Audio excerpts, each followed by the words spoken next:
Plus que jamais, notre pays a besoin de prière. Lève-toi et participe à la semaine universelle de prière du 10 au 17 janvier 2021. Ensemble, par nos prières, nous pouvons faire avancer les choses. Nous vous invitons à nous rejoindre le lundi 11 janvier en présentiel pour un rassemblement de prière à l'église La Bonne Nouvelle de Mulhouse. Puis du mardi 12 au vendredi 15 janvier pour des temps de prière sur Zoom. Et enfin, le samedi 16 janvier pour une soirée Pulse. Nous comptons sur vous.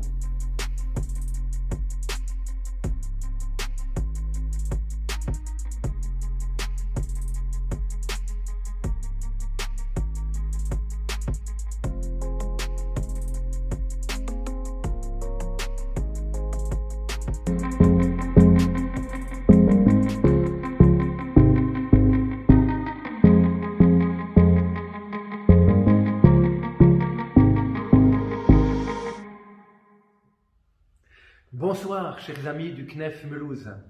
Je ne suis pas à Mulhouse cette année pour vivre la belle semaine de prière de janvier, mais la technique me permet de participer en enregistrant cette courte méditation en avance. Tous témoins, c'est le thème important de cette semaine qui nous a été proposé par l'Alliance évangélique européenne. Nous avons déjà prié pour la France, pour les églises, pour la jeunesse, pour l'unité. Et nous sommes invités ce soir à prier pour le CNEF, et j'y ajouterai le thème de dimanche, puisque nous n'avons pas de soirée programmée dimanche, et j'évoquerai aussi l'importance de la prière pour les autorités. Prions donc pour le CNEF ce soir. Le livret nous rappelle 3 priorités du CNEF. Premièrement, aider les églises et les œuvres à évangéliser. Deuxièmement, encourager l'unité des évangéliques. Et troisièmement, être présent dans la société. Je vous propose de lire un texte biblique comme fondement de notre courte méditation, le texte bien connu de Actes 1:8, avec le verset qui précède et le verset qui suit. Actes 1, 7 à 9. Jésus leur répondit, « Ce n'est pas à vous de connaître les temps ou les moments que le Père a fixés de sa propre autorité, mais vous recevrez une puissance, le Saint-Esprit, survenant sur vous, et vous serez mes témoins à Jérusalem, dans toute la Judée, dans la Samarie, et jusqu'aux extrémités de la terre. » Après avoir dit cela, il fut élevé pendant qu'ils le regardaient, et une nuée le déroba à leurs yeux. Ce texte bien connu nous invite à l'humilité. Beaucoup d'humilité, en nous rappelant que des choses nous échappent. Ce n'est pas à vous de connaître, a dit Jésus ce jour-là. Cette période bien troublée que nous vivons nous le rappelle aussi. Beaucoup de choses nous échappent et l'humilité est de mise. Et c'est très bien, parce que l'humilité est un des fondements de l'unité. On peut relire Philippiens 2 et beaucoup d'autres textes, et puis on peut regarder notre propre expérience. Combien de conflits sont liés à l'orgueil, à la mise en avant de l'un d'entre nous ou de l'un de nos clochers. Le CNEF veut nous encourager à l'unité, et c'est une excellente chose. Puissions-nous grandir en humilité et progresser ainsi dans l'unité. Deuxièmement, ce texte est par ailleurs un des grands textes qui nous exhorte à être des témoins. Le CNEF veut encourager les églises et les œuvres à évangéliser, à être des témoins. Et en cela encore, il est pleinement en phase avec les exhortations importantes de toute la parole de Dieu pour nous, son peuple. Oui, puissions-nous nous encourager au témoignage, à la proclamation de l'Évangile, qui fait connaître le Christ, qui éclaire, qui libère et qui sauve. Et pour cela, attendons toujours de Dieu ce que lui seul peut nous donner par son esprit.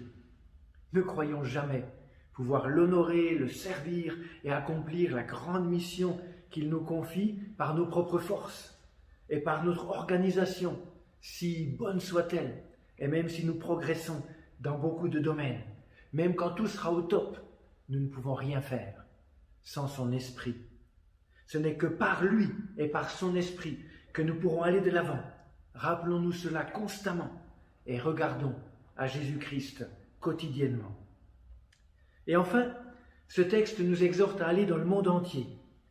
Il ne s'agit donc pas simplement de grandir dans la foi, de nous encourager à la piété entre nous, mais bien d'aller dehors, de vivre dans la société et de briller avec la vérité et par nos bonnes œuvres. Longue vie à Bouchtaville, à I Love Mulhouse et bien sûr à tous nos témoignages personnels, vivants et authentiques, au travail, dans nos villages, dans nos rues, dans nos familles, dans tous nos cercles de relations et par nos engagements sociaux, à l'Armée du Salut, à Accès ou dans beaucoup d'autres domaines où nous pouvons nous engager et nous retrousser les manches. Brillons par la parole et par nos œuvres.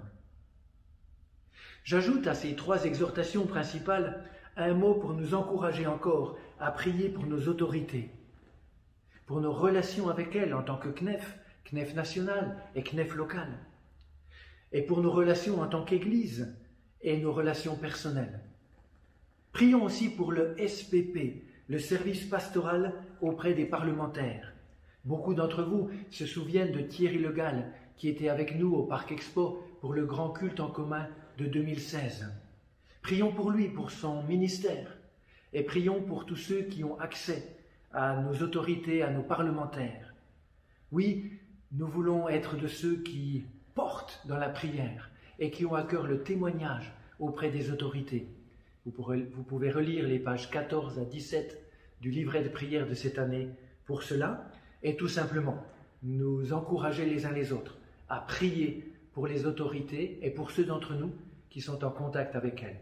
Que la lumière d'en haut les éclaire et les dirige dans les choix difficiles que nos autorités ont souvent à prendre, et que par la grâce de Dieu, elles puissent l'écouter et elles puissent tenir compte de toutes les vérités qui viennent d'en haut. Bonne soirée de prière à tous, que Dieu nous aide à grandir dans l'humilité et l'unité, que Dieu nous aide à être des témoins fervents, et que Dieu nous aide à dépendre de lui, à recevoir par son esprit tout ce dont nous avons besoin un jour après l'autre, et n'oublions pas de prier pour nos autorités. À bientôt, chers amis, que Dieu nous bénisse les uns et les autres.